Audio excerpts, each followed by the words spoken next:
Hey, my name is Noah Bell. I'm 34 years old, and I keep a building alive.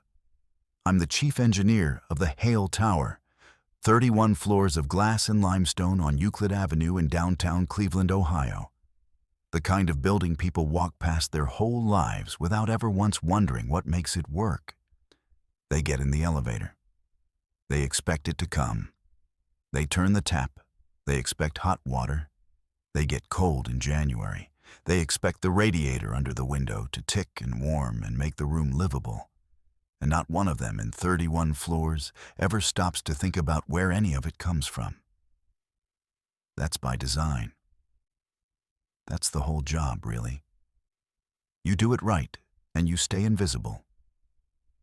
Here's the thing about a building that took me years to be able to say out loud without it sounding like more than I mean. A tower like that has a heart, and the heart is in the basement.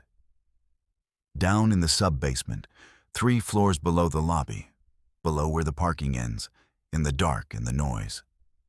That's where the boilers are, the pumps, the main risers, the great old machines that take cold city water and fire and turn them into warmth, and send that warmth climbing up 31 floors to people who will live their entire working lives above it, and never once come down to see where the heat they're standing in was made.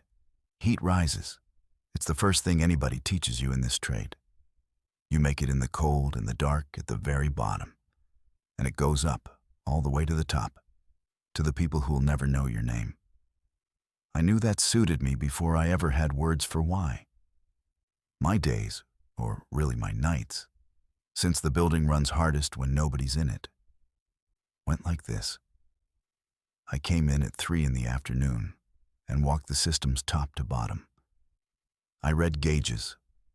I bled radiators, packed valves, coaxed an elevator motor that had been threatening to quit since the Clinton administration into one more month of behaving.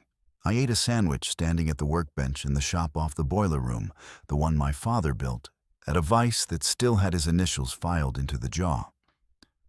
I went home around midnight to an apartment in Ohio City that was clean and quiet, and had exactly 1 chair pulled up to the table.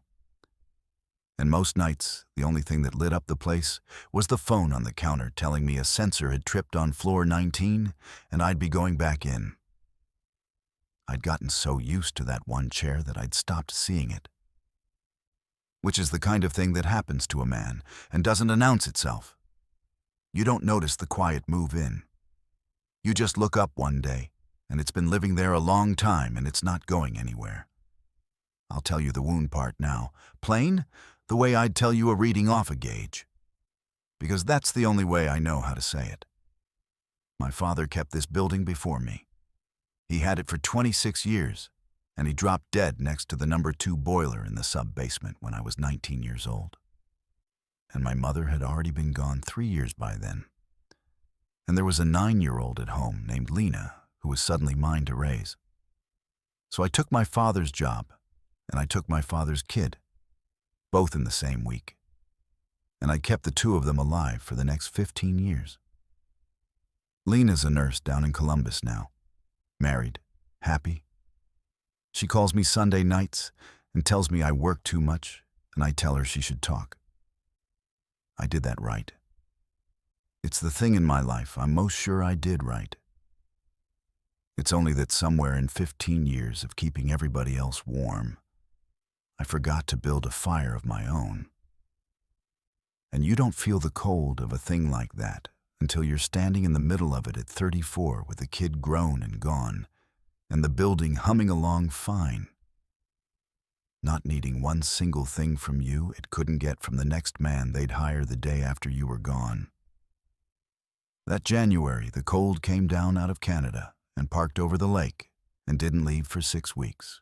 And on the worst night of it, a little after 2 in the morning, the steam main on the low-pressure side let go.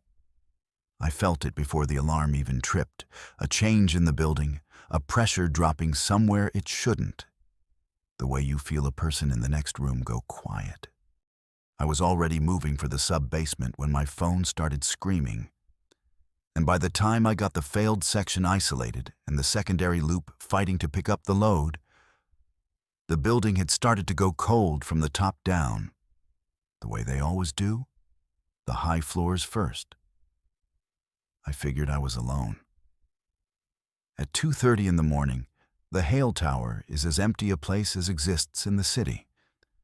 So when I came around the number 3 boiler with a pipe wrench in my hand and found a woman standing in the doorway of the sub-basement, I about put the wrench through the ceiling. It was her, Ms. Hale, Eleanor Hale, whose name was on the building, on the company, on the lease of every tenant in it, Hale Properties. Her father's empire before it was hers. And this tower, the first thing Arthur Hale ever built and the flagship of everything that came after. I'd seen her maybe a dozen times in 8 years, always from a distance, always in motion, always armored in the particular way that money and power armor. A person, a woman you understood in 2 seconds, you were not meant to slow down or speak to. She did not look like that now. She had a wool coat thrown over what was plainly a nightgown, and her feet were in slippers that had no business on a sub-basement floor. And her hair was down, I'd only ever seen it up. And her face, without whatever she put on it for the daylight world, looked younger and far more tired and entirely human. The face of a person who'd been woken by the cold in her own bed and had gone looking, alone, for the reason. There was no armor on her at all. She'd left it 3 floors up. "It's freezing," she said, "on 31. I woke up and I could see my breath.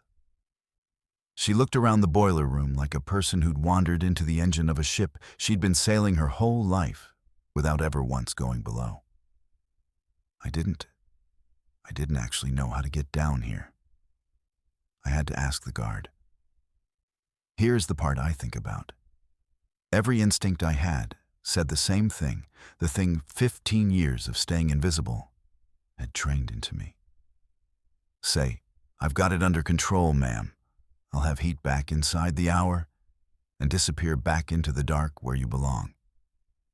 That was the safe move. That was the only move I knew. I could feel my mouth already starting to make the shape of it.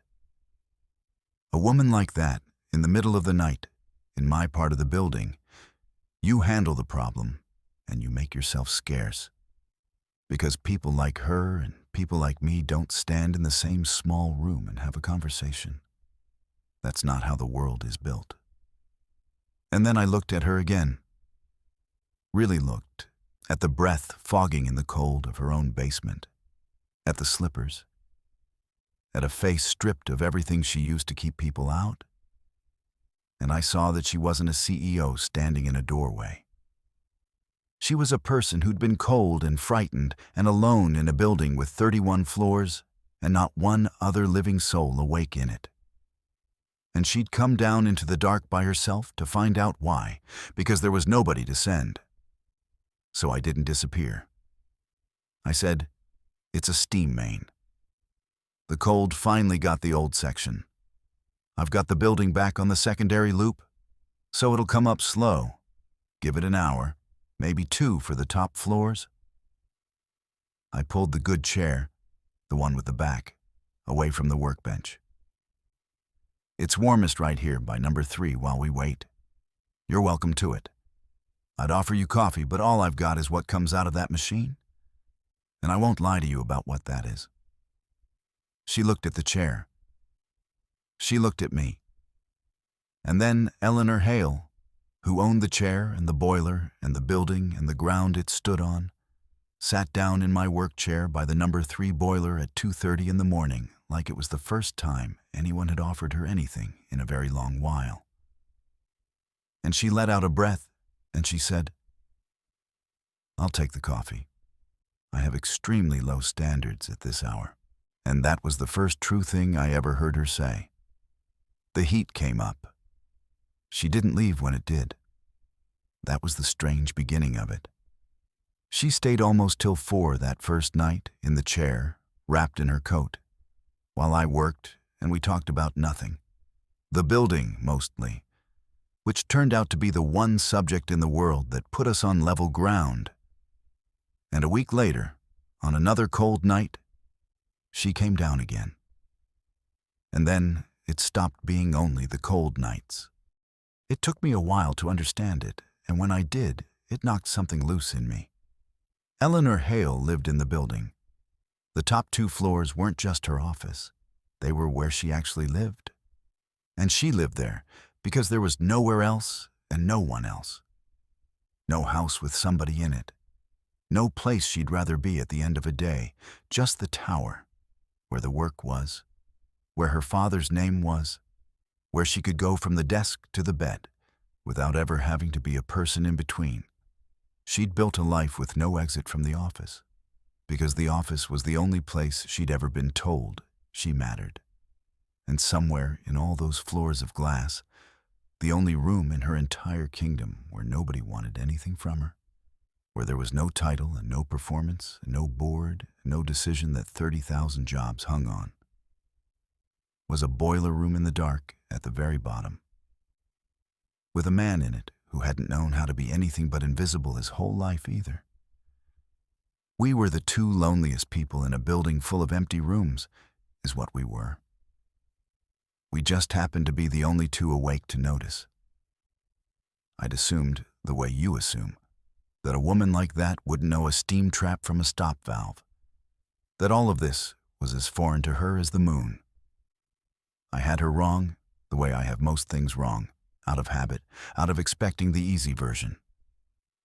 The second week, she watched me chase a knock in the number 2 riser for an hour, and then said, quiet, "Have you checked the reducing valve on the 3rd floor branch? My father always said this building knocks from the 3rd floor when the pressure's wrong, never from where you think." She was right. I'd have found it eventually. She found it from a chair. "Your father showed you the building," I said. It wasn't a question. "My father showed me this building before he showed me anything else," she said. And she ran her hand along the cold iron flank of the boiler, the way you'd touch an old animal. I was 6. He brought me down here in a good dress and held me up to see the gauges and told me a building is just a promise you make to everyone inside it that they'll be warm and the lights will come on. He said the people at the top take the credit and the people at the bottom keep the promise, and that I should never once in my life forget which was the harder job. She took her hand off the iron. And then he spent the rest of his life teaching me to be the kind that takes the credit. I don't think he ever heard the contradiction. I've only just started to. I told her my one real piece of philosophy then, because she'd earned it.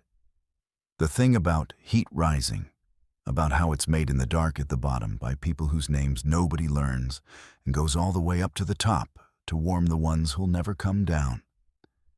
She listened the way she listened to everything, all the way to the floor of it. And when I finished, she was quiet a long while. And then she said, "So you've spent your whole life sending warmth up to people who don't know you exist." "That's the trade," I said. "It's a terrible trade, Noah," she said. She'd started using my name by then. "Somebody should have told you it's a terrible trade." She brought 2 coffees the next night, real ones from somewhere, still hot, and she handed me one without a word and sat in the chair. And I understood that for a woman like Eleanor Hale, carrying a coffee 3 floors down in the dark for the man who fixed the boilers was about the largest and most dangerous thing she had done in years. And I took it like it was, which is to say carefully, with both hands. Gus saw it all. Gus had run the night security desk for 31 years, and there was nothing in that building he hadn't watched walk through the lobby at 3 in the morning. He stopped me by the desk one night, on my way out, and he said, low, not unkind, "That woman owns 40 buildings, and I have watched her run all of them into the ground, inside herself, for 8 years. And the only place I have ever once seen her look like a person instead of a press release is down there in the dark with you." He went back to his monitors. "I'm an old man, and I mind my business. But you think on that, Noah. You think hard on what it means that the warmest thing in her whole life is 3 floors underground." The thing she said that I'll carry the longest, she said on a night I'd made some joke about how nobody upstairs would know me from the next man they hired. The old line, my whole world view in a sentence. I expected her to let it roll off the way people do. She didn't. She set down her coffee and looked at me with those tired, honest eyes and said, "I know your name." 3 words. No more than that.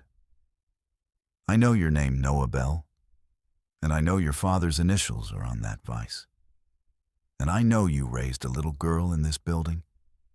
And I know you take the chair with the broken back and give me the good one every single time.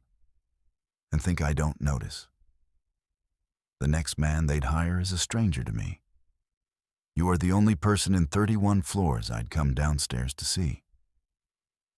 Then she picked the coffee back up like she hadn't just rearranged the foundations of a man, and I had to go pretend to read a gauge for a minute so she wouldn't watch my face do what it was doing. The wounds came out on a night in February, late after the building had gone fully to sleep, and it was just the hum and the 2 of us in the cold pressing on the glass 30 floors up. She told me about the baby first.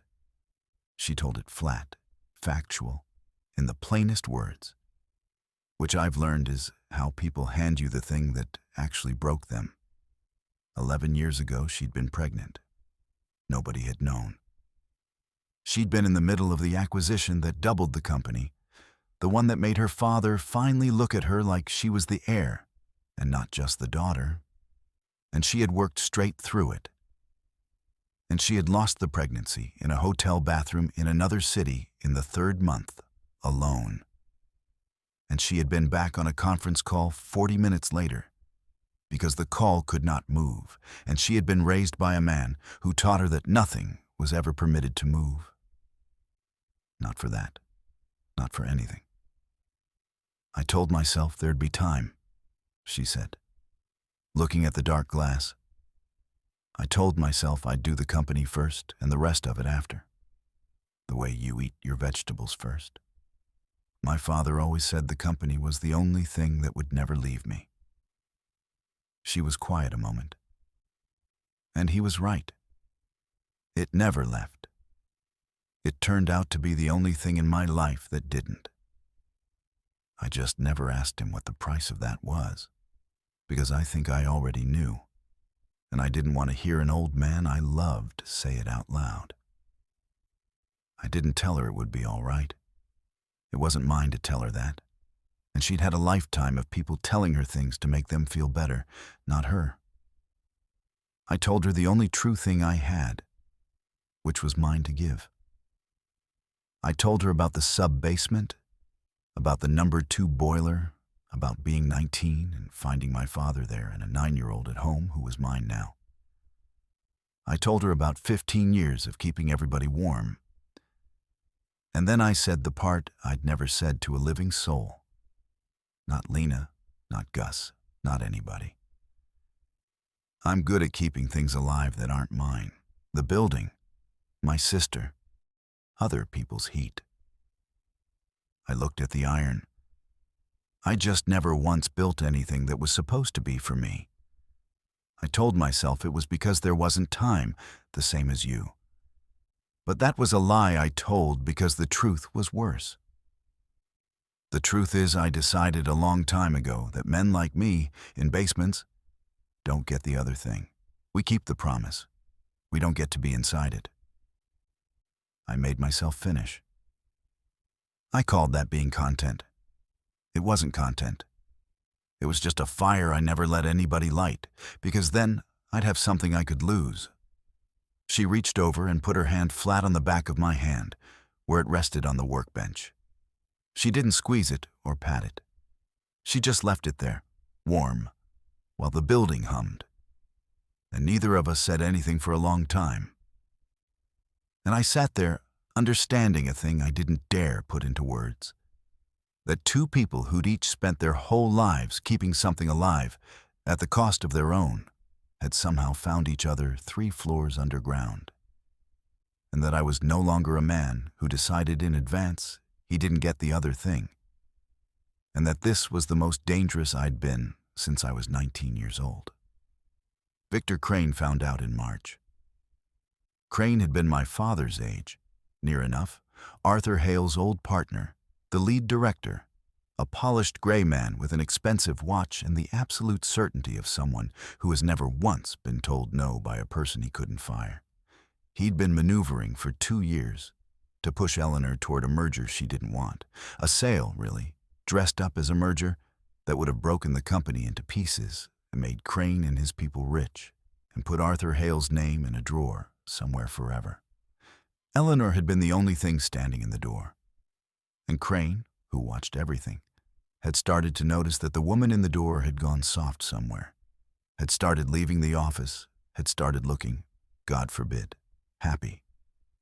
And Crane was the kind of man who could smell a weakness the way I could smell a pressure drop. He came to the building on a board day, and he found me in the lobby. Deliberately, I understood later. He'd waited for me. And he looked me up and down in my work clothes with my radio on my belt, and he said, pleasant as anything, "You're the engineer. Bell, is it?" And then, still pleasant, "I'm going to give you some advice, son, because I don't think anyone's told you the shape of the room you've wandered into. Eleanor Hale is going to run this company for one of 2 reasons by this time next month. Because she's the same woman her father built, or because the board has decided she isn't, and removed her. Sentiment doesn't survive in that chair. It never has. Whatever this is." He made a small motion that took in me, the building, the basement, the whole of it. It ends one of 2 ways. It ends with her, when she remembers what she is, or it ends with you, when I decide it should. I'd think very hard about getting out of a room you were never built to stand in. He smiled. "No hard feelings? You seem like a decent man. Decent men just don't belong at this altitude." I didn't say anything. I'm no good at the moment. The words come later, in the dark. Too late. I just went back down to the basement and stood by the number 3 boiler and shook. Not from fear of him exactly, but from the thing he'd named out loud, the thing I'd told myself my whole life. A room you were never built to stand in. Said back to me in a voice that sounded a lot like my own. The board meeting was the following Thursday, top floor, and Crane had the votes lined up to force the merger to a head, and he'd made sure Eleanor knew that if she fought it, he was prepared to raise questions about her judgment, about where her focus had been, about associations unbecoming of the office. He'd had someone watching. He had the basement. He had the coffees. He had me. He thought she'd fold rather than have it said in that room that the head of Hale Properties was spending her nights 3 floors underground with the help. I was not supposed to be in that meeting. I was 31 floors down where I belonged. And here is the choice I made. The one that cost me, because for a man like me, the costly thing was never going to be money or even my job. Crane could take the job. Men like Crane take jobs every day. The costly thing, the only thing I had that was truly mine, was the dark, was being invisible, was the one safe certainty I'd built my whole life on, that no one would ever look at me, that I would never have to stand in the light and be seen and found wanting. And I rode the elevator up. All 31 floors. Up out of the heart of the building into the cold, bright glass at the top. In my work clothes. With my father's name nowhere on anything in that room. And I walked into a board meeting full of suits to stand next to a woman who'd been told that standing next to me would cost her everything. I didn't make a speech. I never can. I just walked in and stood beside her chair, and the room went quiet. And Crane looked at me with something between amusement and contempt and said, "I don't believe the engineering staff was invited to this meeting." And before I could find a single word, Eleanor stood up. "He's here because I'd like the board to meet the man Victor's been having followed for 3 weeks," she said. And her voice was very quiet, and it cut through that room like a blade through cold air. Since Victor would clearly prefer to do this by implication, let me save everyone the afternoon. Yes, I have spent a great many of my nights this winter in the sub-basement of this building with the chief engineer, drinking terrible coffee and being, for the first time in about 11 years, a human being. Victor thinks that's a weakness. Victor thinks it's leverage. She looked down the table at him. "Here's what it actually is, Victor. It's the reason I'm not going to sell my father's company to you. 3 months ago, I might have been tired enough to let you have it. You'd nearly worn me down. But it turns out a person who remembers there's a life worth protecting fights a great deal harder for the thing than a person who has nothing left but the thing. You didn't make me vulnerable by finding out about Noah. You made me impossible to move." She let that sit in the silence. "The merger's dead. It was dead the morning I learned your buyer is a company you have a personal stake in, which the rest of you can read about in the file in front of you. I'd ask for your resignation, but I think we all just watched you tender it." It was Crane's own mouth that finished him, the way it always is with men like that.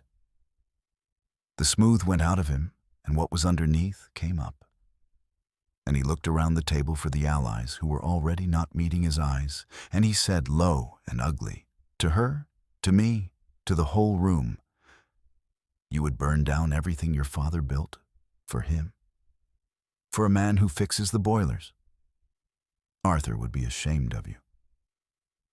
"My father," Eleanor said, "held me up to those boilers when I was 6 and told me the people who keep the promise have the harder job, and then spent the rest of his life teaching me to forget it. The only thing he'd be ashamed of, Victor, is that it took me until I was 39 to go back downstairs and find out he was right the first time." She turned away from him like he'd already left. He had, in every way that mattered. He just hadn't stood up yet. We didn't talk about any of it until that night, in the basement, in the chair, where it had all started. With the building humming around us and the worst of the winter finally breaking up outside. I made myself speak first, because I'd been a coward in basements my whole life, and I was tired of it. "I have to say a thing, and I'm going to say it badly," I said. "What Crane said in the lobby, about a room I was never built to stand in.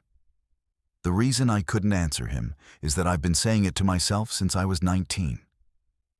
I came up those 31 floors today, and I have never been that scared of anything in my life. And it wasn't him.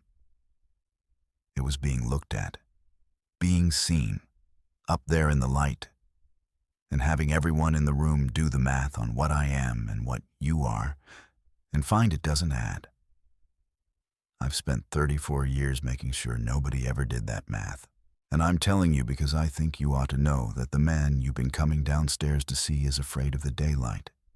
And you should hear that out loud before whatever this goes any further.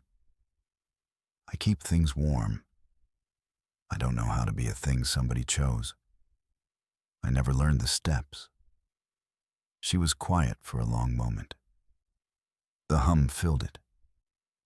And then Eleanor Hale, who had never asked a single person on this earth for one single thing in her whole armored life, leaned toward me in the chair, and her voice dropped to almost nothing. And she whispered the thing the whole winter had been walking toward. "I want a baby, Noah," she said. "I want the whole thing. The life I told myself there'd be time for. I want to come downstairs to somebody. I want a child and a Sunday and a person who knows my name in the dark. Her voice caught, this woman who never let her voice catch. I've never once asked anybody for anything. I don't know how. So I'm asking you, and it's the most frightened I've ever been in my life. I want a family. Can you help me? And I couldn't say a single word. I want to tell you I had something ready. I didn't. The overlooked man, the one in the basement, the one who'd decided at 19 that men like him keep the promise but never get to be inside it.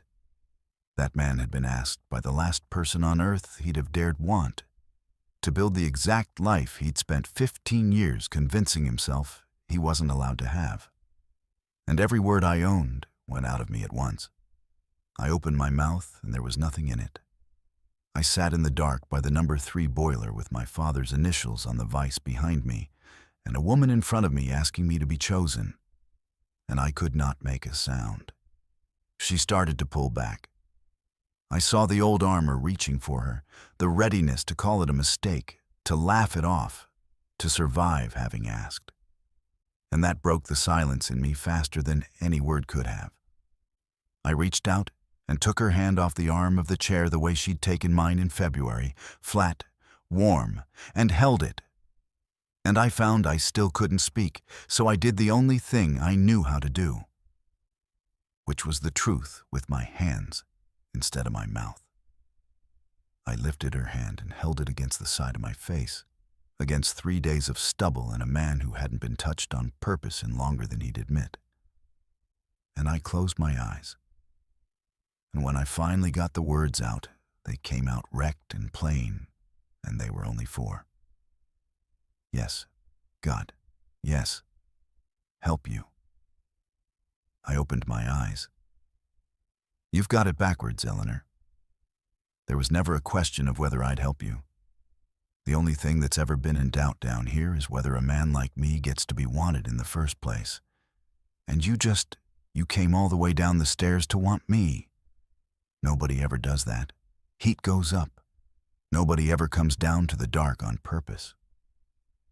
I had to stop. You came down. You keep coming down. She kissed me then, in the work chair, in the heart of the building. And it wasn't careful, and it wasn't a thing that knew its altitude. It was just 2 people who'd each been cold a very long time, finally getting in close enough to make some heat between them, which, it turns out, is the only way anybody ever survives a winter. And the one thing I'd known how to explain my whole life, and never once known how to do. The following winter, the building knocked from the 3rd floor again, the way her father said it would, and I fixed it from a chair this time, because I had somebody bring me the right valve, and that somebody was her, on her way down with 2 coffees and a baby on her hip. We married in the spring, quietly, with Lena and her husband up from Columbus, and Gus standing as a witness in his good suit, the only suit I ever saw him wear, and he cried and pretended he didn't, the way old men do. Eleanor didn't sell the company. She did the harder thing, which was to keep it and change it, restructured the top floors, put the residents on the market, moved us into a real house in Ohio City with a yard. 10 minutes from the building, so I could still get there at 3 in the morning when the systems try to quit, because they always try to quit at 3 in the morning. That part never changes. Crane's gone. There's a daycare on the 4th floor now where there used to be a conference room. And a line in the employee handbook her people quietly named the Bell Clause.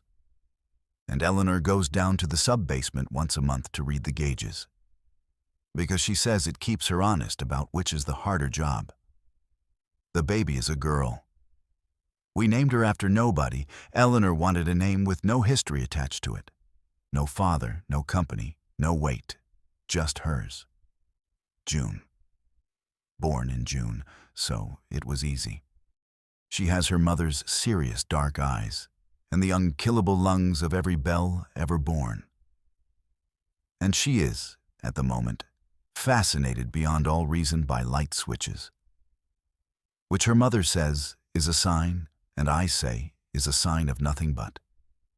I keep a chart in the shop tracking which ones she likes best, so we're both lying. There's a small thing I'll set down here at the end, the way I set down the one chair at the start. So you'll see the shape of what changed. On the cold nights, the bad ones, when the steam main or the elevator or the old number 2 boiler tries to die and I have to go in. Eleanor comes too sometimes. Late, with June bundled up against the cold, and the 3 of us sit in the heart of the building in the dark while I keep the promise running. June falls asleep against her mother in the good chair, the one with the back, the one I still give away every single time. And there's a child's drawing taped to the face of the number 3 boiler now, a yellow scribble of a sun with too many arms, hung there by a man who spent 34 years making sure nothing of his own ever appeared in a place where someone might see it. I had believed, for a long time, the thing the whole world seemed built to agree on, that there were people made for the warmth and the light at the top, and people like me, made to keep the heat coming up out of the dark and never to stand in it. I'd called that contentment. I'd nearly called it my whole life. But a woman who owned every floor above me walked down all 31 of them in the middle of the night, alone, into the dark. And she did it again and again, until I understood the one thing about heat I'd been saying for years, and never once let myself learn the meaning of. It rises, yes. It always rises. But that was never the whole of it. The miracle was never that the warmth goes up to the people at the top. The miracle is that, every so often, somebody up there in the light decides they'd rather come all the way down to where it's made, and they sit in the dark beside the one who makes it. And they call him by his name, and they ask him, in a whisper, to help them build a fire that's finally, after all that time, his to stand inside too.